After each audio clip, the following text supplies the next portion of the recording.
March 15, 1971. Staff Sergeant Marcus Thompson stepped off a military transport plane at Travis Air Force Base in California, his olive drab uniform crisp, despite the 18-hour flight from Saigon that had carried him back to a country he no longer recognized. After 2 tours of duty in the jungles of Vietnam, the 24-year-old combat veteran was returning to an America that seemed to have declared war on everything he had been fighting to protect. The airports were filled with protesters holding signs calling him a baby killer.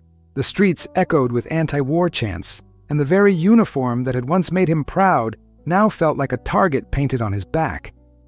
Marcus carried invisible wounds that ran deeper than the shrapnel scars on his left shoulder, wounds that would lead him to reject everything he had once believed about duty, honor, and country in favor of a radical experiment in peace, love, and communal healing that would save his life in ways he never could have imagined.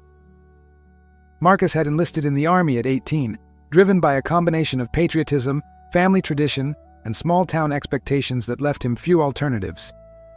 His father had fought in World War II, his grandfather in World War I, and the Thompson family had always answered their country's call to service.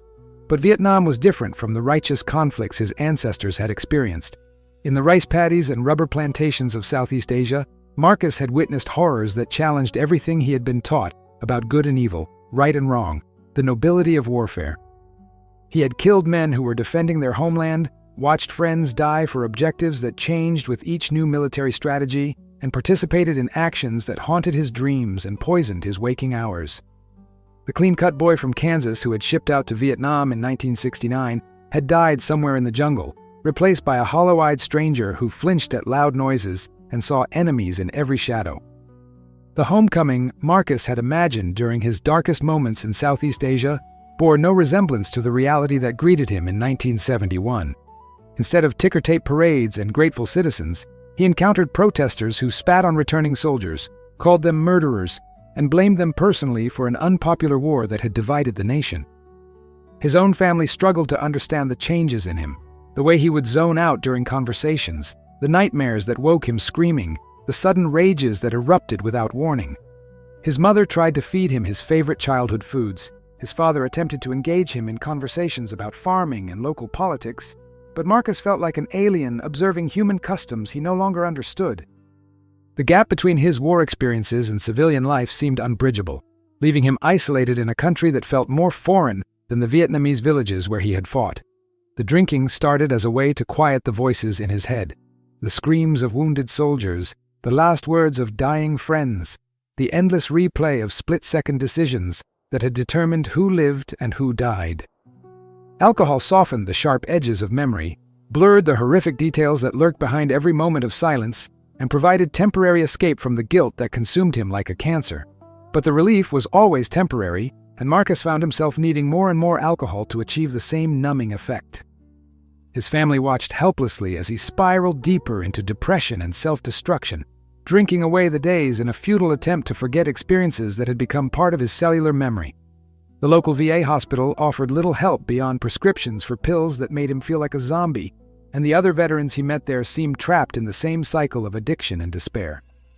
It was during one of his darkest periods, 3 months after returning home, that Marcus first encountered representatives of the counterculture movement that was flourishing across America. He was sitting in a dive bar in downtown Kansas City, drunk, and contemplating whether life was worth continuing, when a group of long-haired young people entered and began talking to some of the other veterans who frequented the establishment. Unlike the protesters who had screamed epithets at returning soldiers, these hippies approached the veterans with compassion, offering not judgment, but understanding. "We're not against you, brother," said a young woman with flowers in her hair and peace signs painted on her cheeks. "We're against the war that hurt you. There's a difference." Her words pierced through Marcus's alcoholic haze, touching something in him that he had thought was dead forever. The woman introduced herself as Rainbow, and she was part of a traveling group that had been visiting cities across the Midwest, reaching out to veterans who were struggling with the transition back to civilian life. "The system that sent you to war is the same system that's failing to take care of you now," she explained, her voice gentle but passionate. "But there are other ways to live, other ways to heal, other ways to find peace than through the bottle or the barrel of a gun." Rainbow and her companions spoke about communes where people lived according to principles of love, shared resources, and mutual support. They talked about healing through connection with nature, through meditation and spiritual practices, through creative expression and meaningful work. To Marcus, who had spent the last 5 years in environments defined by violence, hierarchy, and dehumanization, their descriptions sounded like fairy tales. But they also sounded like the only hope he had left. Before you continue this incredible journey of transformation and healing with us, make sure to subscribe to our channel for more amazing stories of hope, redemption, and the power of love to overcome even the deepest wounds. Rainbow invited Marcus to visit Harmony Falls, a commune in Northern California where several dozen people had created an intentional community based on principles of peace, sustainability, and spiritual growth.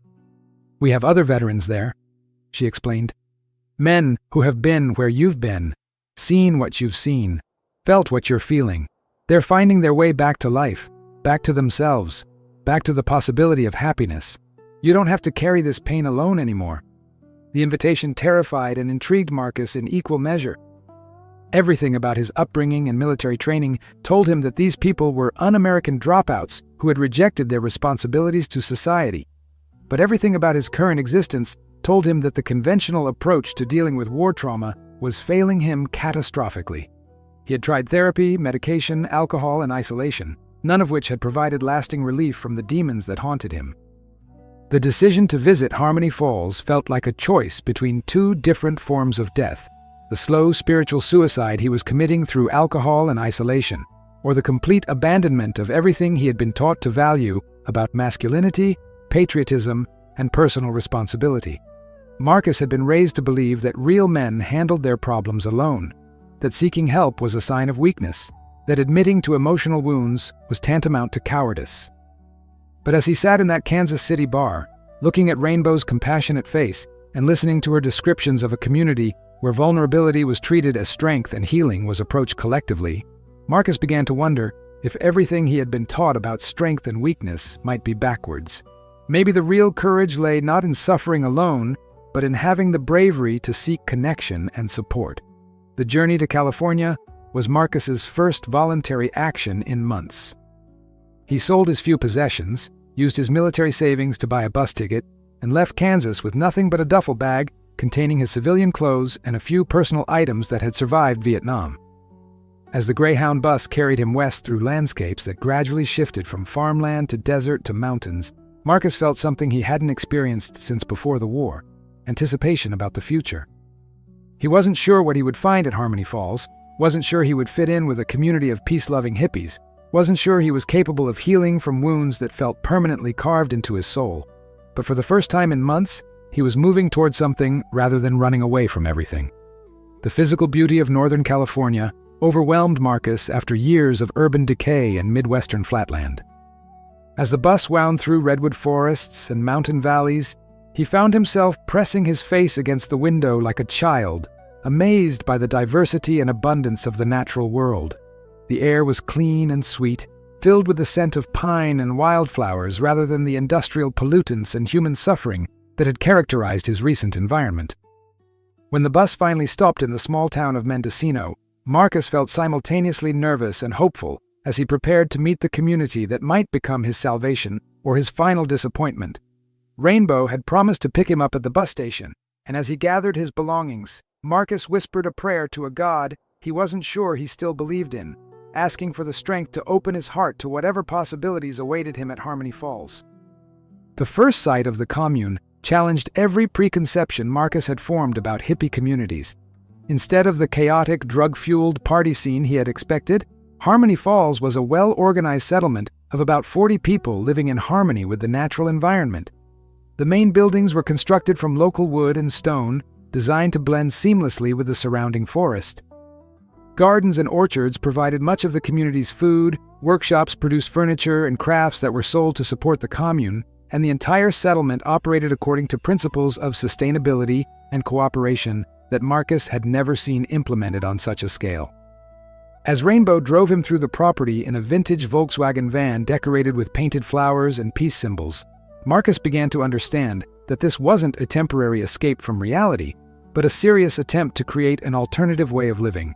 Marcus's introduction to commune life began with what the residents called a welcoming circle, where new arrivals were invited to share their stories and receive support from the community.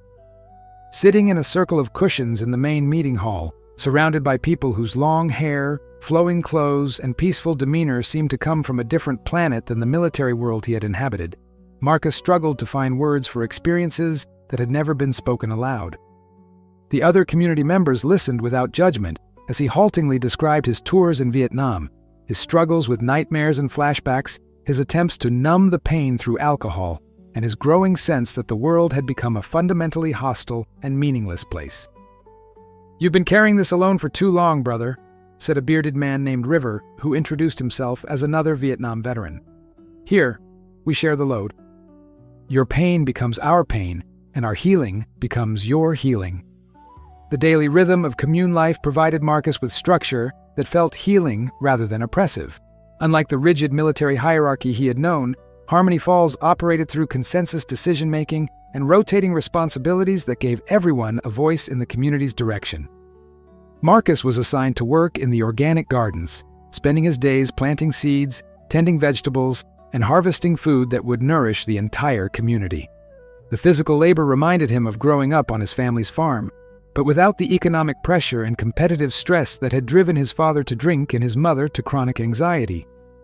Here, work was viewed as a form of meditation, a way of connecting with the earth and contributing to the collective well-being, rather than accumulating individual wealth or status. The other veterans at Harmony Falls became Marcus's lifeline during the difficult early weeks of his adjustment. River had served as a helicopter pilot and struggled with survivor's guilt after watching his crew chief die in a crash. Phoenix, a former Marine sniper, battled with rage and hypervigilance that made him dangerous to himself and others until he found healing through meditation and community support. Bear, a Navy corpsman who had treated wounded soldiers in field hospitals, carried trauma from witnessing suffering he couldn't prevent in making life-and-death decisions under impossible circumstances.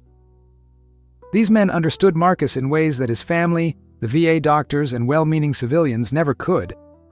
They had seen the elephant, as combat veterans called the experience of war, and they spoke a language of shared pain and hard-earned wisdom that needed no translation. The healing practices at Harmony Falls were unlike anything Marcus had encountered in conventional therapy. Instead of focusing primarily on talking about traumatic experiences, the community emphasized body-based healing that addressed the physical impact of psychological wounds.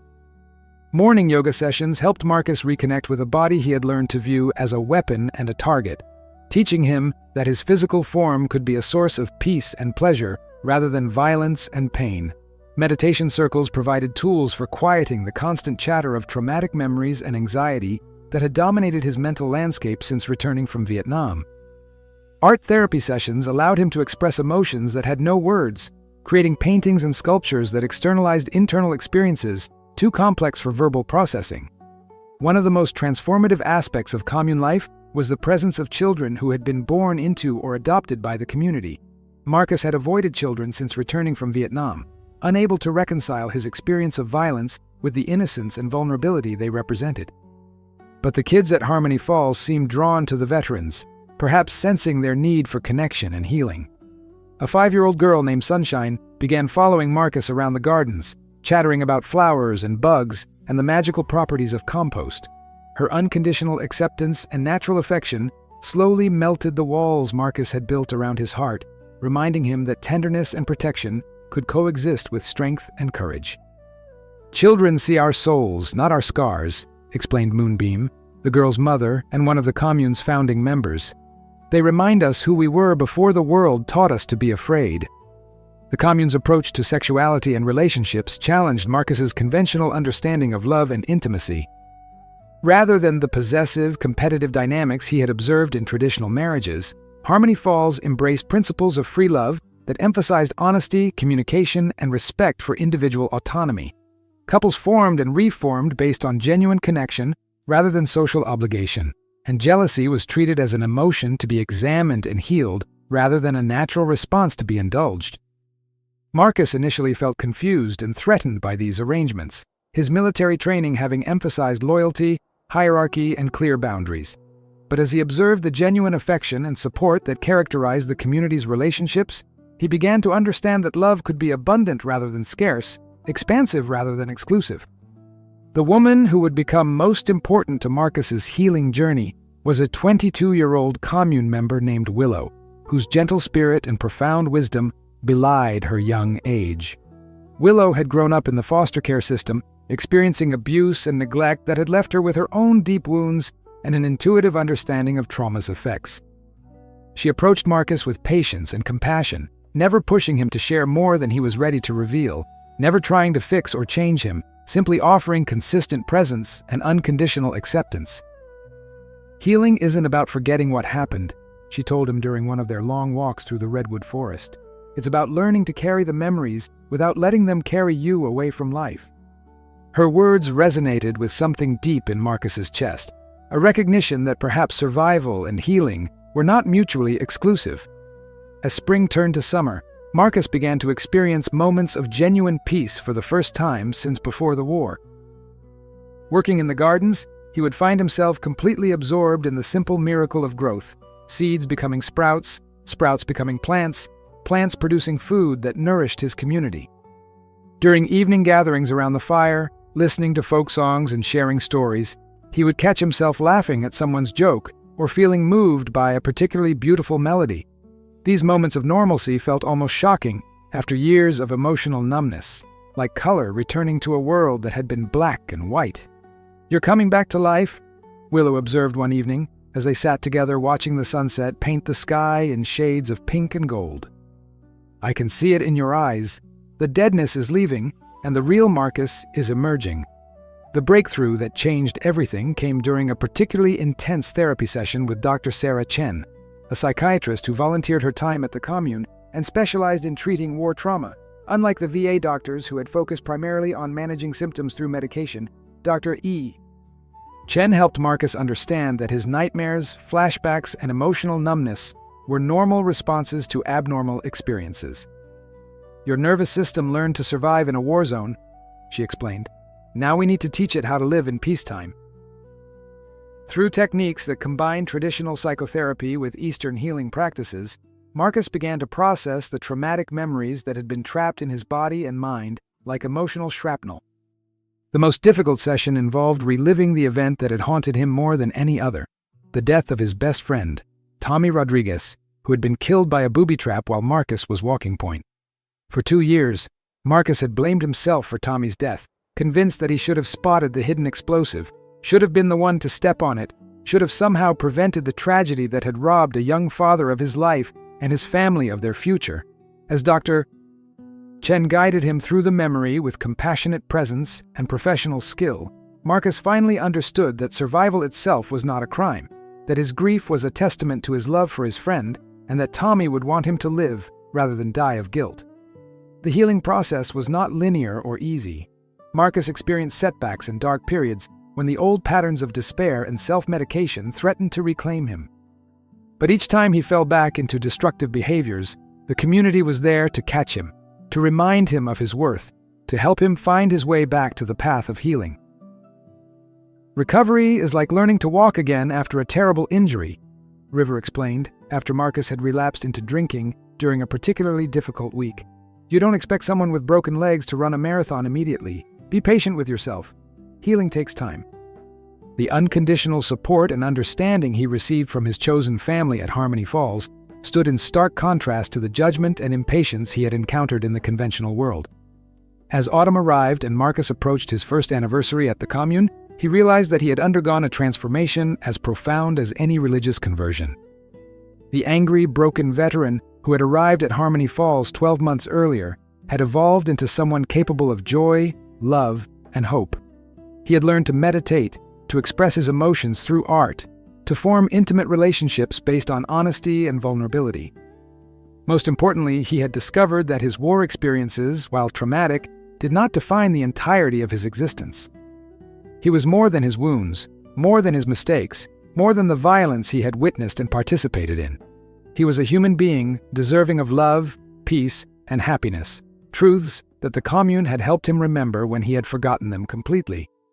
The transformation that Marcus underwent during his first year at Harmony Falls was visible not only in his emotional healing, but in his physical appearance and presence. The hollow-eyed, tense warrior who had arrived at the Commune had been replaced by a man whose face showed genuine contentment and whose body moved with relaxed confidence rather than hyper-vigilant readiness for combat.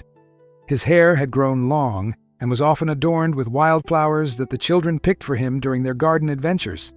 His military-issued clothing had been replaced with flowing fabrics and handmade jewelry that reflected the Commune's aesthetic and values.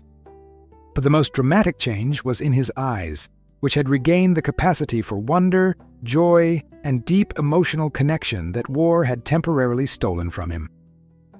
Marcus's relationship with Willow had deepened into a love that neither of them had experienced before, a connection based on complete honesty, mutual healing, and shared commitment to personal growth. Unlike the relationships he had observed in the conventional world, where partners often tried to complete each other or fill emotional voids, Marcus and Willow approached their connection as two whole individuals choosing to enhance each other's journey. They lived together in a small cabin Marcus had helped build, using sustainable construction techniques, but they also maintained their individual autonomy and encouraged each other's relationships with other community members. Love isn't about possession, Willow explained to visitors who struggled to understand their arrangement. It's about liberation. When you truly love someone, you want them to be free to become their fullest self. The Commune had given Marcus not only healing, but also a sense of purpose that had been missing since his discharge from the military. He became one of Harmony Falls' most effective ambassadors to other veterans, traveling to VA hospitals and veteran organizations to share his story and invite struggling former soldiers to experience the community's healing environment. His ability to speak authentically about both the horrors of war and the possibility of recovery gave him credibility with men who had rejected help from civilians who had never faced combat. "I know you think this hippie stuff isn't for you," he would tell groups of skeptical veterans. "I thought the same thing, but I was dying slowly on the inside, and this place brought me back to life. If it can work for a hardcore infantry soldier from Kansas, it might work for you too." The success of Marcus's outreach efforts led to the establishment of a specialized program at Harmony Falls for treating combat trauma, which became a model for alternative approaches to veteran care across the country. Dr. Chen worked with Marcus and the other veteran residents to develop protocols that combine traditional therapy with the community's holistic healing practices. The program attracted attention from progressive mental health professionals and even some forward-thinking military officials who recognized that conventional treatment methods were failing large numbers of returning soldiers. Within 3 years, Harmony Falls was hosting delegations from other communes, universities, and government agencies interested in replicating their success with veteran integration and healing. Marcus's personal growth continued to deepen as he explored spiritual practices that had been completely foreign to his conventional Christian upbringing. He studied Buddhism with a Vietnamese monk who had fled his homeland during the war, learning meditation techniques that helped him process anger and develop compassion for former enemies. He participated in Native American sweat lodge ceremonies that connected him with indigenous wisdom about healing collective trauma. He experimented with carefully supervised psychedelic therapy sessions that allowed him to access and integrate traumatic memories in a safe, supportive environment. "I'm becoming the person I was meant to be before the world taught me to be a warrior," he wrote in a letter to his parents, attempting to explain his transformation to family members who still struggled to understand his choices. The relationship with his biological family remained complicated, but gradually improved as Marcus demonstrated through his actions that his alternative lifestyle had produced positive rather than destructive results. His parents visited Harmony Falls for the first time in 1974, 3 years after he had joined the community, and were surprised to find their son healthy, happy, and engaged in meaningful work rather than the drug-addled dropout they had feared he might become. His mother was particularly moved by watching Marcus interact with the commune's children, seeing in him a gentleness and patience that had been absent during his troubled period after returning from Vietnam. "You seem like yourself again," she told him tearfully, "like the boy I raised before the war took him away from us." The reconciliation wasn't complete, but it represented a healing of family wounds that had seemed permanent. Marcus's artistic expression became another important avenue for processing his experiences and sharing his story with larger audiences. He began creating sculpture installations using military surplus materials combined with natural elements from the commune's environment. Dog tags woven with wildflowers, helmets transformed into planters for peace lilies, ammunition boxes converted into birdhouses. His art was featured in galleries across California, and eventually in a traveling exhibition about veterans' experiences that toured the country during the bicentennial year. "Art allows me to transform the instruments of war into symbols of life," he explained to a journalist documenting the commune's success. "It's a way of turning my pain into something beautiful that might help other people heal." The commune itself evolved significantly during Marcus's time there, growing from a small intentional community into a larger movement that influenced alternative approaches to mental health, sustainable living, and conflict resolution. Harmony Falls spawned daughter communities across the western United States, each adapting the basic principles of love, cooperation, and holistic healing to their local environments and populations. Marcus became involved in the network's leadership, helping to develop standards and practices that maintain the community's effectiveness while allowing for regional diversity. The shy, broken veteran who had arrived seeking only personal healing had become a teacher and leader in a movement that was quietly revolutionizing how American society approached trauma, community, and human potential. The 5th anniversary of Marcus's arrival at Harmony Falls was celebrated with a community festival that brought together hundreds of current and former residents, along with visitors from other communes and interested observers from mainstream society. As Marcus stood before the assembled crowd, sharing his story of transformation and expressing gratitude for the love that had saved his life, he reflected on the journey that had brought him from the jungles of Vietnam to this moment of profound peace and purpose. The young soldier who had enlisted to serve his country had discovered that the highest form of service might be creating communities where healing and love could flourish, rather than fighting wars that perpetuated cycles of violence and trauma. Marcus's story became part of the oral history of the 1970s counterculture movement, documented in books, films, and academic studies about alternative approaches to social problems. But for Marcus himself, the true significance of his experience lay not in its historical importance, but in its personal meaning, the proof that even the deepest wounds could heal, even the most hardened hearts could soften, even the most broken spirits could soar again. The love he had found at Harmony Falls had taught him that flower power wasn't just a slogan or a naive fantasy, but a real force capable of transforming individual lives and, through them, society itself.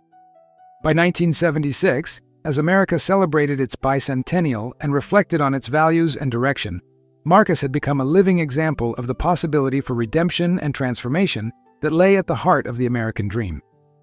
His journey from warrior to healer, from isolation to community, from despair to hope, demonstrated that the ideals of peace, love, and understanding promoted by the Hippie movement weren't merely youthful rebellion against authority, but mature responses to the human need for connection, meaning, and spiritual growth.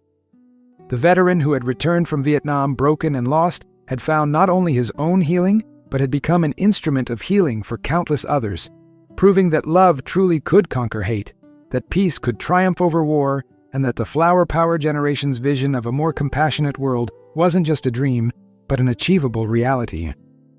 In later years, as the commune movement evolved and many communities dispersed or transformed, Marcus would look back on his time at Harmony Falls as the period when he learned the most important lesson of his life, that every human being, no matter how damaged or lost, carries within themselves the capacity for healing, growth, and love. The community had taught him that vulnerability was strength, that asking for help was courage, and that true patriotism might consist not in fighting wars, but in creating the kind of society where wars become unnecessary.